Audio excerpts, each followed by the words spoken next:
Welcome to the Blue Christmas Page Kit Workshop. Hi, I'm Trisha Morris, and I'm so glad you made it to class. Let's get started. So today I have my Blue Christmas kit ready to go. I'm going to set everything from the kit aside, except for the paper. So that's all those ribbons and goodies. They're so pretty, but we're going to move those out of the way and sort our paper into the order that we're going to use it. Now I also have my Fiskars guillotine style trimmer here in front of me. If you don't have this model of the trimmer, it's just something that I highly recommend. Just like if you were a runner and I would say, I think this running shoe is the best job for the, best shoe for the job. That's how this trimmer is with my method here at Club Scrap. I also have a copy of the Blue Christmas instructions for the page kit, and you can access this from our website. You don't need to print it, but you can definitely do that if you choose, or just follow along right from your computer or your tablet. And then I'm also working with my Accordion Pocket File. So this has 4 pockets so we can stay organized, since we'll be trimming everything required for all 8 pages at the same time. That's what adds to the efficiency of this process. If you do not have this, it's okay. Just maintain 4 piles on the work surface in front of you. And the biggest difference, honestly, is just that this takes up so much less space, and space in our crafting area is usually a pretty good premium. I'm gonna set this underneath my trimmer so those pockets stay upright. Now, again, back to the paper. Let's get that sorted out so we can really make quick work of our trimming. Right from the beginning, we're gonna start out with one of the ornament prints. I'm gonna find that in my stack and just put that face down on the trimmer base, because that'll be the first thing we trim later on. So we'll flip everything back over to the top in a moment. Then find one of that snowy sky print, put that face down on the trimmer as well. So it was one of each of those prints. Then there's gonna be 2 sheets of metallic silver. Now be aware that this is a text weight sheet, so it's a little bit lighter in weight than we usually use, but text weight paper in this metallic is a little bit more of a premium. So 2 sheets of that in the silver. Next up, 2 sheets of the dark blue. Now I believe your kit includes 3 of them, and we only want to be using 2. And you will notice that there's a texture on one side and that's smooth on the other. So put the texture side facing down. Again, that's 2 sheets of dark blue, 1 sheet of light blue. Now be mindful, there are 3 blues in here. So the light blue is very, very light, and it is not smooth. Again, you'll find a texture, it's kind of like a linen texture on this paper. So just 1 sheet of that, and 1 sheet of the medium blue. So now you can see them all. This is the dark blue, light blue, medium blue. 1 sheet of medium blue. From the back of your stack, it's usually how it's collated here in the warehouse. I want you to find the sheet that has the nutcracker with the word holiday on it, nice and big. We'll put that face down. And then finally, the remaining cut apart from the back of your stack that has the light blue strips on the edge, put that face down. We're not done yet. We need to find 2 sheets of white plain. So make sure it's just plain on both sides. All right, that's the best way to know you've got it. And then we'll go to the 2 medium blue prints that you have left in your stack. So that's these guys, 2 medium blue. That's such a lovely color of blue. I absolutely love it. Then we're gonna grab the remaining dark blue plain. Once again, texture goes down, followed by the snowy sky print, print side down. Next up, the ornament print, print side down, and the light blue. This is with the linen. It's kind of evident on both sides, so I don't really think this has a wrong or a right side. All right, that should be all the paper that came in your kit. If you missed something, just go back and find it. It should be there for you. And I will take that entire stack that's on your trimmer base, flip it over to that ornament print again, so that's on top. And that is how we're going to get things done around here. So turning to page 1 of the instructions, we're starting with at step 1 here right at the top, where it says to place the ornament print into the trimmer right side up. And to me, this definitely feels right side up. So if you have any doubt, just check, the image in the diagram will also match what we do. Okay, so if the direction of the print matters, it'll tell you. And we have 2 cuts to make, pretty simple here. The first one's at 8.5. Now I like to review this for every time we cut in our class for the first time. Just make sure that that paper is level with the top edge of this guide up here, or whatever trimmer you're using. On this particular trimmer, there's a mark every 1/4 inch. There's that white column line. So to find 8.5, I first usually find the whole number 8, and then I have to make sure I go left 2 columns to find 8.5. Now that's the number one mistake that happens usually on the first cut of a workshop is someone will go to the right to find 8.5, but then you end up with 7.5, and we don't want that. All right, so 8.5. Then take advantage of this wonderful tool, this clear bar here that stabilizes the print while you trim. Okay, then easy sliding down to 5 to review. Make sure you're flush here and that you're pressing here.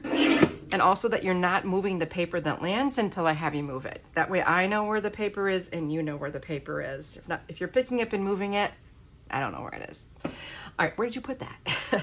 Okay, the 5x12 that's in the base of your trimmer right now, we're gonna put that in pocket 5 and 6. And then the strip from the middle, that goes in pocket 1 and 2. And the remaining strip here goes in 5 and 6, the one with the 2 ornaments on it. Next, we'll move on to the Snowy Sky print. For this one, it doesn't really matter how it goes into the trimmer. It's kind of an all-over print. I like those. Let's trim this at 10 3/4. So you'll find the hole number 10, go left 1, 2, 3 columns, stabilize, and cut. Then to 6 1/4. So 6 plus 1 column left, you've got 6 1/4. Rotate and trim at 8.5 and 4 1/4. You have 2 pieces you just created that are the same. Both of them go in pocket 7 and 8. Now, as I speed up here, and now that I've covered the bases, if you're not fully comfortable with working at a high speed, you can always just click on the gear button on the lower right corner of your YouTube screen, and then choose playback speed and choose 0.75. That will really slow me down so that you can feel comfortable following along without having to rewind so much. Now the remaining piece that fell from the end of that strip is 3.5 by 6 1/4 right now. We're just gonna trim this horizontally at 6 and 3. And then you get these 2 little rectangles. Those go in pocket 7 and 8. And we did create a small scrap. Now I could eliminate the scrap by trimming that piece at 3 1/8, but I find most people don't love that, so that's why we do this. Set this aside. Then you have this larger strip that's going to go in pocket 7 and 8, and file again at an angle so you don't lose sight of your pocket names. And then this narrower strip also goes in 7 and 8. Be careful when you're picking up the next sheet of paper. Make sure you just have one, because that metallic silver can tend to stick together. Ask my collating team. Okay, so on this first sheet of silver, we'll trim at 11 3/4, 11.5, 8, and 4. Now you can take the piece that's in your trimmer base plus the one that just fell, and if you put them together neatly, you'll notice they're the same size. You're just gonna go ahead and trim that at 6 inches. And that creates 4 sheets of paper the same exact size. They're all 4 by 6s, which is kind of nice for a basic photo mat. All you have to do is just remove a little bit from each end of your photo and it'll fit perfectly on here. So 2 of them go in pocket 1 and 2, and the other 2 go in 3 and 4. And then you pick up the next strip and place it horizontally. We'll trim at 11 1/4, 7.5, and 3 3/4. Gather up the 3 rectangles, and those will go in pocket 7 and 8. And you did have a little rectangle fall from the end. That is a scrap. And then you should find 2 really, really skinny strips. Both go in pocket 5 and 6. And grab the next sheet of metallic silver. We'll cut this one at 10 1/4, 8.5, and 6 1/4. Again, notice those papers just pile up without being moved. I'll rotate and trim at 8.5 and 4 1/4. You get real used to doing this. We're doing this quite a bit with the papers this time. These 2 pieces that we just created are the same size, going in pocket 5 and 6. And we're doing something just slightly different with the piece that fell, so be ready for a change. The numbers are 5.5 and 2 3/4. And these 2 rectangles go in pocket 3 and 4. And we had a tiny scrap again fall from the end. Of the remaining strips, the largest one goes in 3 and 4. The other two that are the same, both go in 1 and 2. Returning the page and also going to the dark blue. And again, I have that texture side facing up. Make sure you have just one sheet.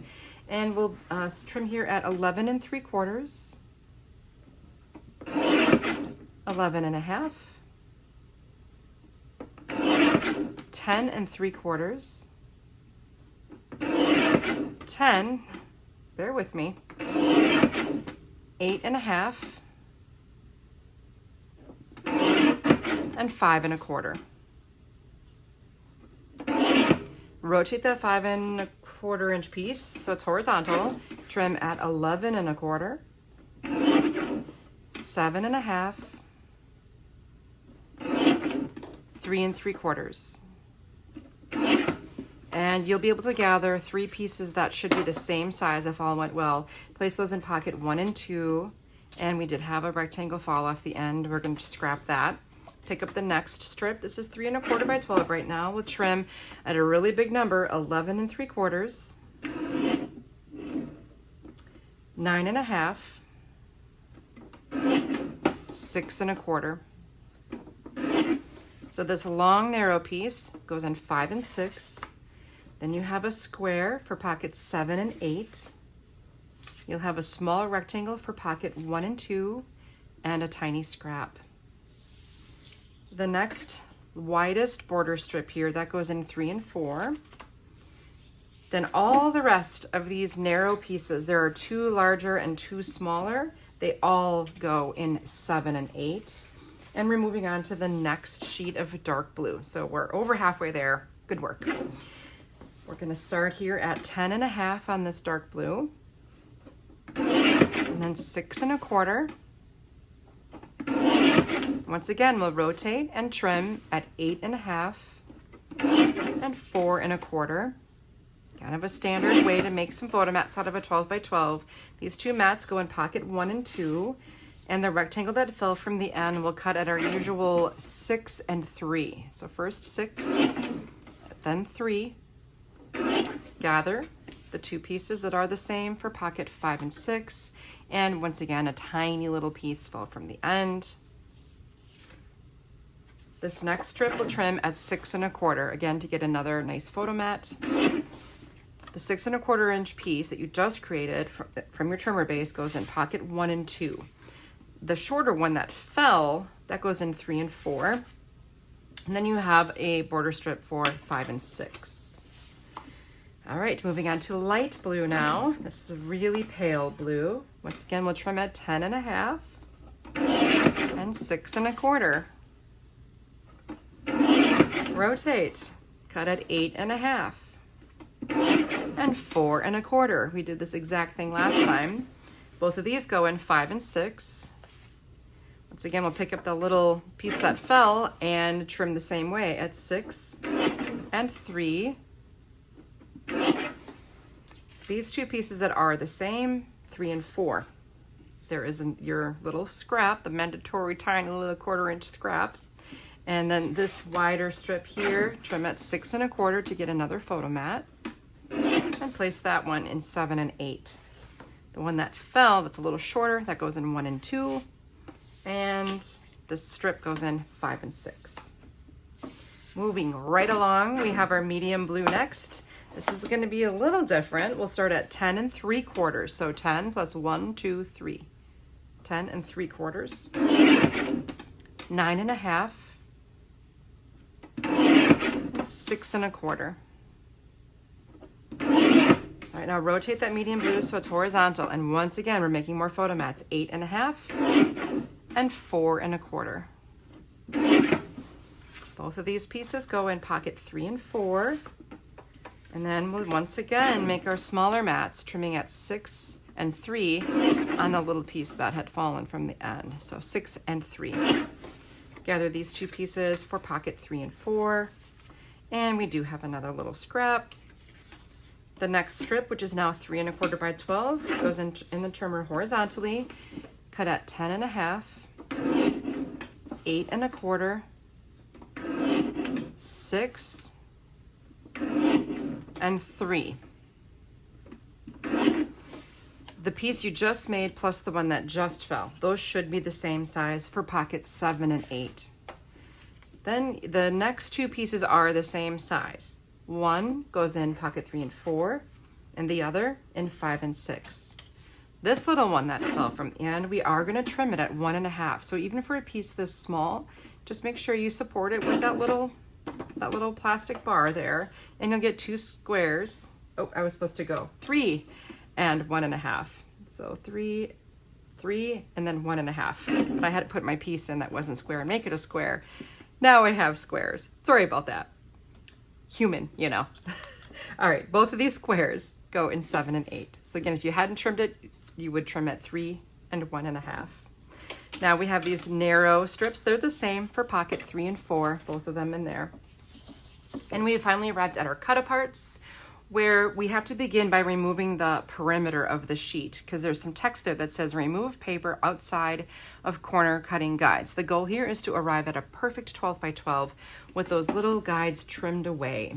And what that does is gives us a nice perfect starting point. When I make my first cut, I usually leave a little bit of that hash mark behind because it's really hard to see the bottom of the blade on my trimmer with the paper at that size. Now that I've made my paper a little shorter, I can see where that cutting guide meets the edge of my blade, both at the bottom and at the top. And it may require just a little bit of a shift. You prioritize lining up the mark with the blade. Then I'll rotate again, line it up, rotate again. Now this time I can look at my 12 on the left and it should be nicely aligned on the right, and it is. And a final rotation brings me right back to where I started to take that last shaving off the edge to give me a nice set of scraps I can dispose of. And you know, let's just go ahead and do that on the other piece. So grab that other sheet and I'm going to lob off my hash marks on this one too, so that I end up with a nice 12 by 12. And the reason we do this is because the accuracy required for the trim doesn't seem to be attainable at the massive scale that our paper is being printed. We really need this to be accurate so we can have a good starting point and we avoid that butterfly effect of an inaccurate cut. All right, so we're gonna go back to now this sheet that has the blue, dark blue borders on the right edge. The nutcracker should be in the lower left corner. And let's trim at 11, 10, 9.5, 9, 7 3/4, 6.5, and 3.5. Okay, this big guy, he goes in 7 and 8. And now we have this with the ornaments. I'm going to place it in so that the text is right side up and trim at 9. And the square that fell, that goes in pocket 7 and 8. Now I have scissors here. I'm just going to do a rough separation of these ornaments. And the smallest of the 3, that goes in pocket 1 and 2. And the other 2 largish ones, those both go in 7 and 8 together. The next 2 strips with all the berries, those go in pocket 5 and 6. And the next 2 narrow strips of just those cute little stars, 7 and 8. And finally, the 2 blue strips, 3 and 4. Almost there. Taking the final cut apart, we will make sure those bright blue strips are on the right and cut at 10.5, 9, 7, and 4. Rotate that 4-inch piece and trim at 6. The large one here goes in pocket 1 and 2, and the piece with the bow, pocket 3 and 4. And then grab your next strip here. This one should say pairs well with friends on the right. And we'll cut at 10, 8, and 6. Now this is an option at this point. You don't have to do this, but I'm going to make quick work of it. So this has a tag shape to it. The guide is right there. So I'm going to place this and bring the blade down so I can see exactly where the blade is going to cut. And my goal is to match the margin from the other edges, you know, that line that's printed on there, to the edge of the paper, and match the distance. And you saw how quick that happened. Now I have a tag. It was a cut apart with a rectangular shape before. Now it's a tag. And that's going to go in pocket 5 and 6. This next one is an ornament, same thing.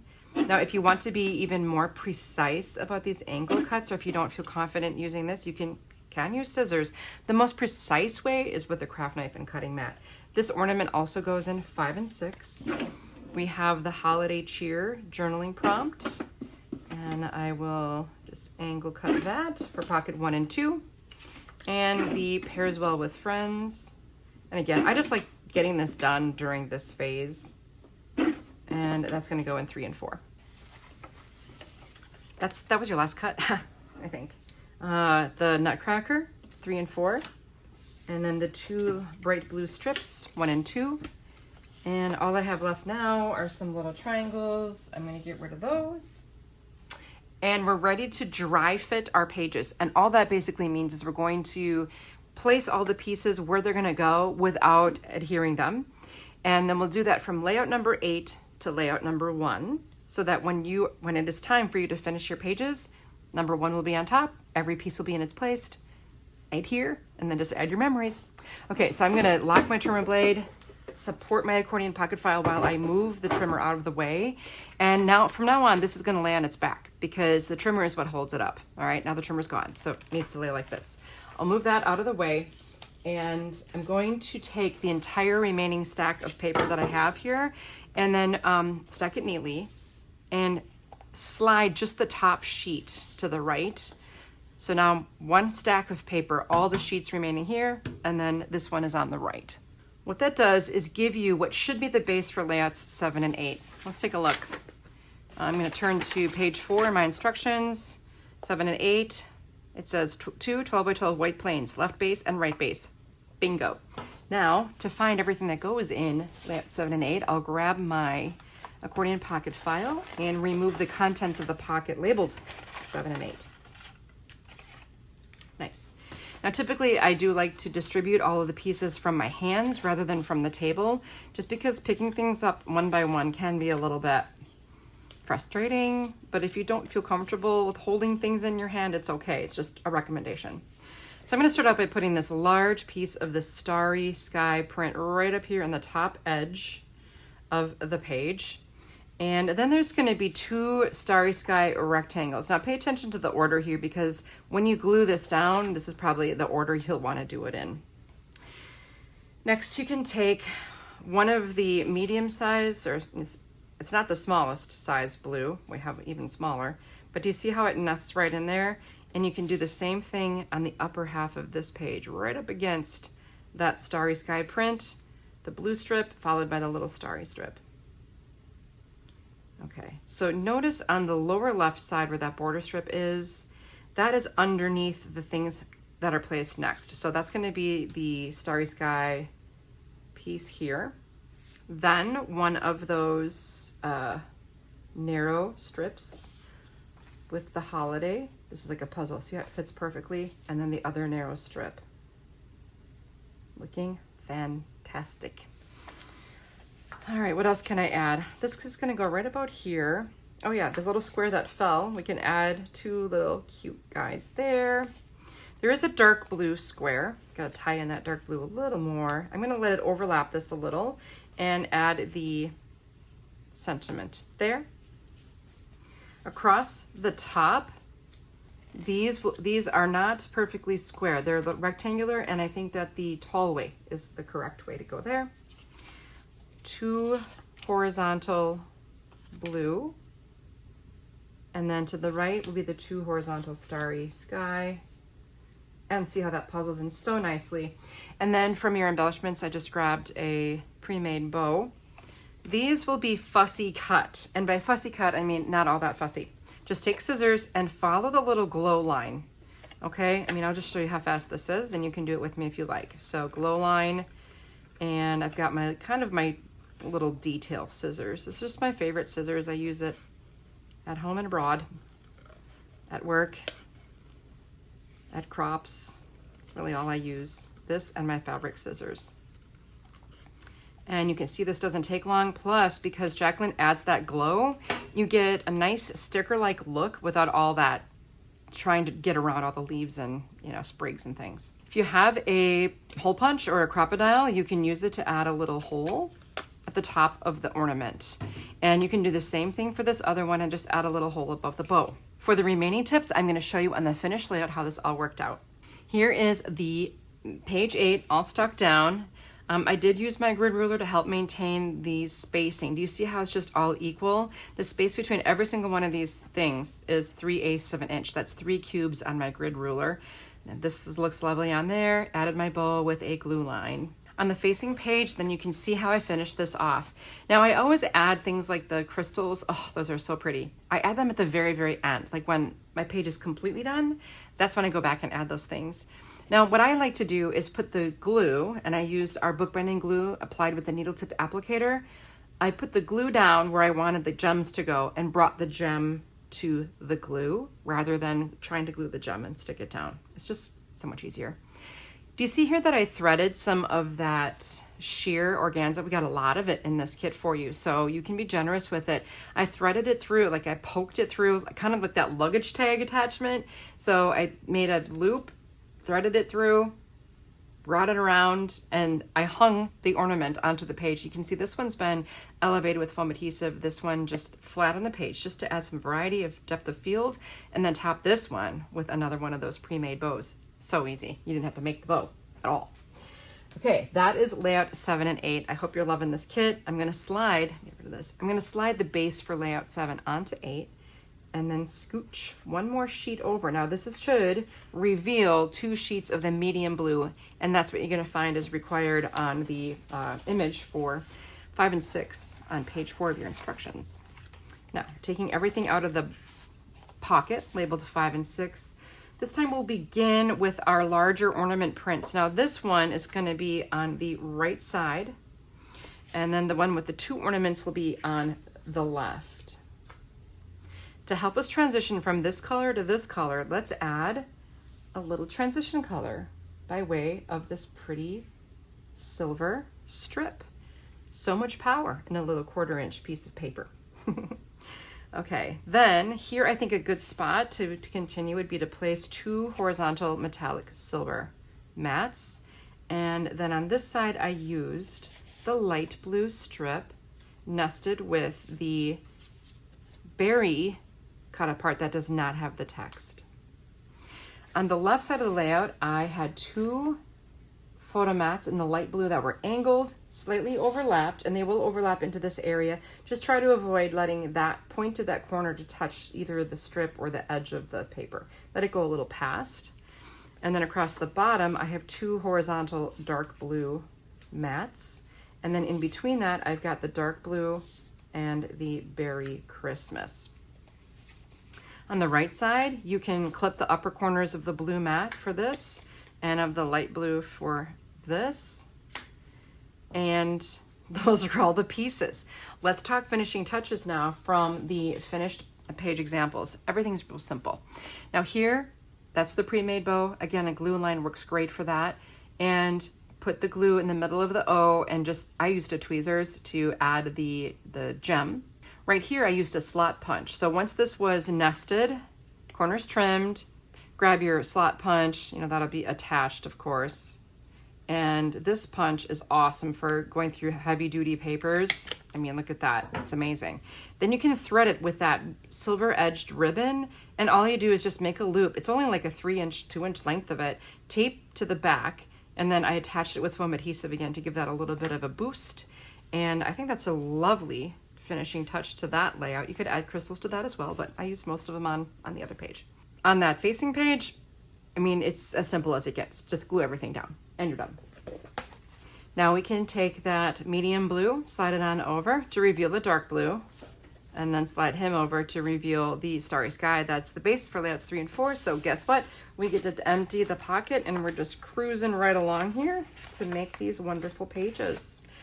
I've turned to page 3 now of my instructions. And I think we'll begin with these larger light blue mats going right here. So upper left corner of the right page. Those are 4 1/4 by 6 1/4, and then we're going to nest them with some silver. That'll look really pretty. Nice contrast there. Then on the right, we have our little bow, and you can put a picture in there too. And then below that, we'll add a medium blue strip along with the second half of the page title. You feel it, you know it, you believe it. And right in this space, or overlap this a little, just be mindful when you're adding your adhesive that something's gonna go there. And then below that, I have a 3-part bow made with that gorgeous silver edge double-faced satin ribbon. So if you don't know how to make a 3-part bow, I do have a ribbon basics video on my YouTube channel, so be sure to check that out. But otherwise, you can even just stretch the ribbon without a bow if you're not in the mood to create a bow. I like the 3-part bow because it doesn't have a big knot. It's just nice and flat and very lovely, lovely looking. All right, let's look at that facing page now. We'll add this dark blue photo mat, and then to its left, this is why I had to trim this a little differently. I wanted the height to match. So do you see how this makes a nice rectangle shape? Above it, we'll add a double matted strip. So we got a dark blue first, just so happened it worked out this way, then a light blue, and then our official title. On top of that is this silver strip nested with the nutcracker, and we'll have 2 light blue. So I like how this reflects. It just is so well balanced. You'll mat this. Again, you can do your little slot punch at the top and thread it with some of the ribbon. Again, using the silver edged metallic to tie it over. And I think that uses up all the silver ribbon that you have. Let's look at those finished pages now. Oh, I added one of these guys. So it's like a double bow. So pretty. And you got a bow. It's all kinds of bow action. That ribbon just adds so much, though, you have to admit. Now here, that's a little crystal that I've placed. And then on the facing page, oh yes. Some things going on here. We've got the crystal placed. Again, bring the glue to the paper, then the crystal. Here, I'm gonna thread it and then just wrap that ribbon around to the back. Here, I threaded the chiffon, or organza, whatever you want to call it, right to the top of the woodcut. Now you see my woodcut looks like it's silver. That's because it is. It started out as that wood look, and then I just topped it with some embossing ink, just smooshed it down into the pad, and then I sprinkled it with silver embossing powder, shook off the excess, and I held it with a tweezers while I melted the powder onto the woodcut.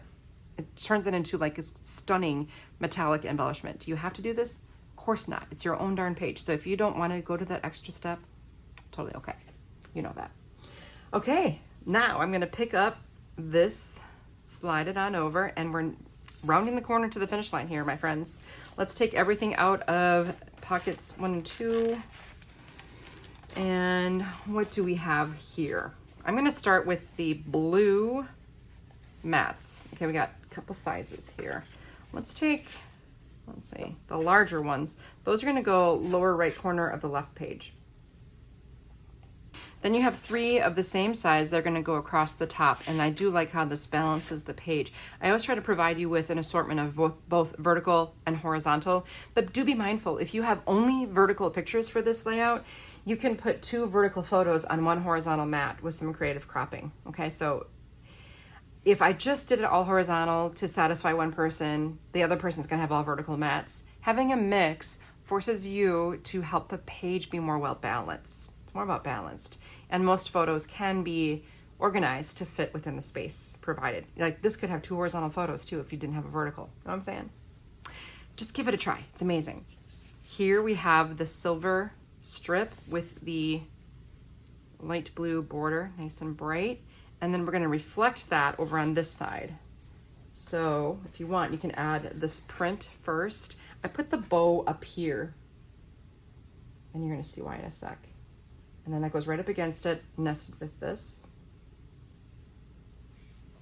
And the Merry Christmas cut apart, I did the same thing. I smushed embossing ink onto it and then sprinkled it with the silver powder and melted it to turn it into a metallic silver embellishment. There is another larger blue photo mat that sits up here, and I kind of made it so that it looked like the bow was coming off the corner of the mat, and that's going to give you your title here. 2 silver we'll bring as a nestable, and then the light blue here with this nesting. Again, you can put your little slot in there and wrap it with some ribbon. Bring the ribbon to the back, fussy cut this, and hang it around to the back with the chiffon ribbon. So when you look at the finished page, I went ribbon happy. I mean, because why not? It's gorgeous. So this was just one piece of ribbon stretched across, taped it to the back. And then I tied this bow onto it. So it's 2 pieces of ribbon here, piece number 1, piece number 2. Rather than trying to make all of this out of one sheet of ribbon, piece of ribbon, it's a little kind of a pain. And again, there's the slat punch with the same ribbon threaded and rounded to the back. And finally, page 1, we've got our embossed Merry Christmas, our ornament threaded right through there. And if you don't have a punch that can reach that far, just poke a hole. Okay, I think that's what I did here. I think I actually got my crocodile in that far, but if you're having trouble, on another one, I just poked a hole, so that's fine. Here, I took yet another piece of that ribbon because I wanted it to be reflected from this side to this side. So I have it on both pages to kind of, you know, make it match. And then just put my last little crystal right below the bow. It just gives it a nice finishing touch. Gosh, these pages were quick and easy, weren't they? Even if it was your first time and you struggled a little bit to keep up, I hope you see the efficiency of turning your stuff that you're given in a kit or whatever in your stash into pages this efficiently. There's really a magic to it. And if you've never flipped the switch, if you've always started with your photo, then shopped your stash to bring your stash to your photos, switch it around, bring your photos to your completed pages to be so much more efficient. If you liked this Blue Christmas collection and the look of it, and you are a card maker or maybe want to explore being a card maker, definitely tune in to my Blue Christmas card workshop and pick up your Blue Christmas card kit. We have 2 types of card kits in that collection. One is more secular and one is more sacred. So a lot of the quotes will be about Jesus and the angels in the more sacred kit. So if you're interested, please feel free to pick up that bonus set of Cutaparts and make the cards of the style that you wish. Again, thank you for joining me today. If you're not subscribed to Club Scrap, be sure you hit that subscribe button and leave me a comment if you learned something new. I always love to hear from you. I look forward to seeing you in another workshop again soon.